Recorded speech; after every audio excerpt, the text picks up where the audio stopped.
যুক্তরাজ্যের হাসপাতালে সেবা নিতে যাওয়া নাইজেরিয়ার অধিবাসীরা কোনো প্রকারের বিল পরিশোধ করেন না বলে অভিযোগ উঠেছে।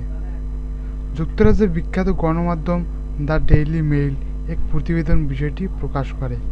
2011 সালে ঘটনা।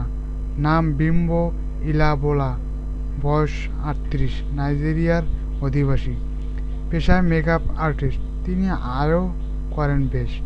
যুক্তরাজ্যের পূর্ব লন্ডনের হোমারটন হাসপাতালে এসেছেন সিজারে সন্তান প্রসবের জন্য। তার বোন যুক্তরাজ্যের লন্ডনে বাস করেন বলে সে শুধু ভিজিট ভিসা নিয়ে লন্ডনে আসেন। তিনি প্রায় 2 সপ্তাহ ওই হাসপাতালে অবস্থান করেছেন। একসাথে 5টি সন্তানের মা হন তিনি, যদিও নির্দিষ্ট সময়ের আগে প্রায় 7 সপ্তাহ আগে তার অপরিপক্ক সন্তানের জন্ম হয়।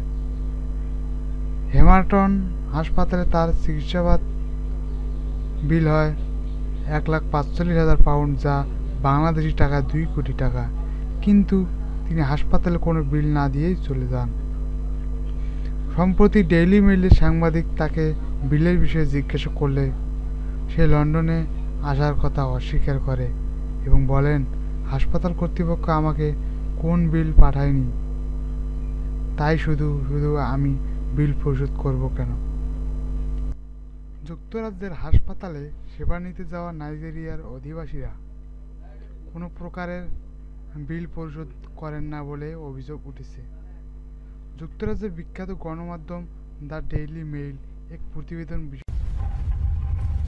আমাদের চ্যানেলের ভিডিওগুলো ভালো লাগলে সাবস্ক্রাইব করুন, লাইক, শেয়ার, কমেন্ট করুন।